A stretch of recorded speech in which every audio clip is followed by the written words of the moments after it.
Gusto mo rin bang magkaroon ng borderless printing, yung mga printer mo na Epson 3210, Epson 5290 at kung ano pang mga compatible na mga printer? At hindi mo naman kayang gawin, i-message mo lang ako sa aking Facebook page para ako na mismo yung gagawa dyan sa computer mo via online support at napakamurang halaga lang.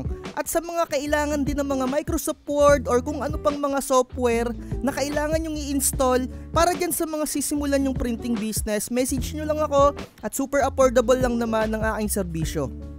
Gusto ko lang i-share sa inyo sa video na to kung bakit hindi ako gumagamit ng Autoblade or kung bakit hindi na ako gumagamit ng Autoblade. Usually kapag bumili kayo ng platter cutter, may mga kasama na yan na Autoblade na tinatawag.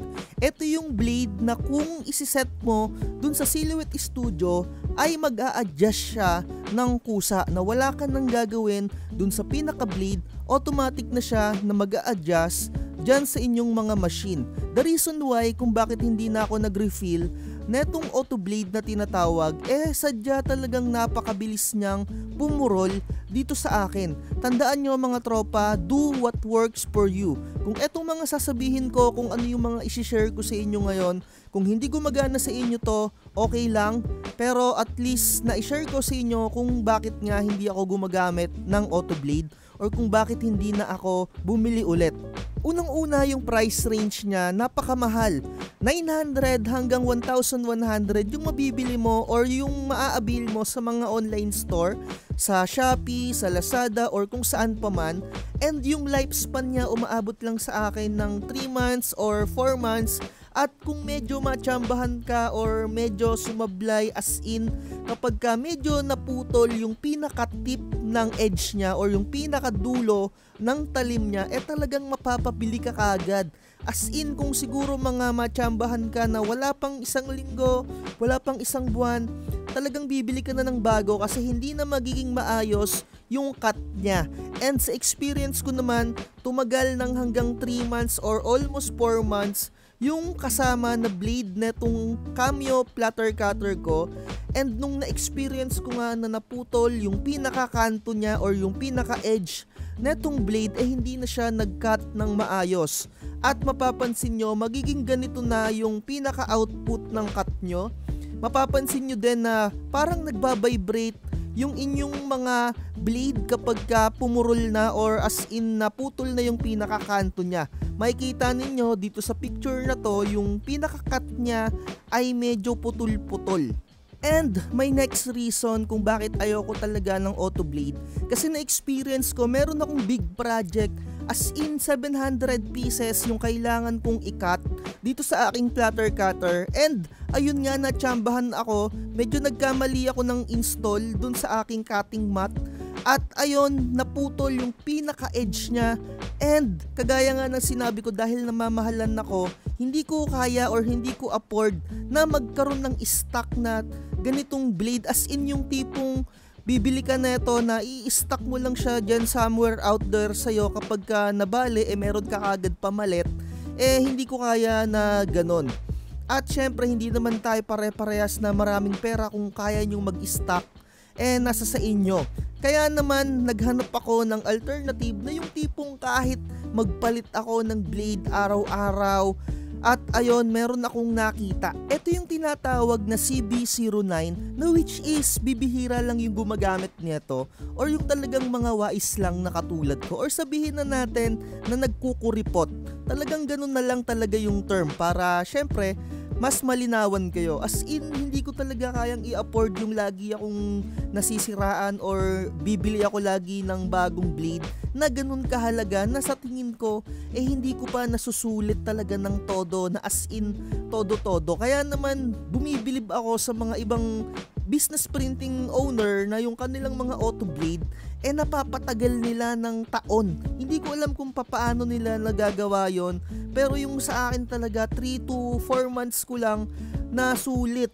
Na sa tingin ko talaga sa pakiramdam ko hindi pa worth it yung ganung katagal na lifespan nung blade na yon. Nasa tipong nagkakahalaga siya ng 1,000 something, 'di ba? At speaking of nagkukuripot, etong pinalit ko or yung naging alternative ko na blade dito sa aking platter cutter para sa pagcut ng mga sticker, nagkakahalaga lang siya ng 300 something yung kanyang pinaka-adapter at yung kanyang pinaka-blade ay talagang sobrang mura lang. Parang may estimate lang natin siya na 20 pesos yung blade at kahit kailan kang magpalit okay na okay lang kasi napakamura.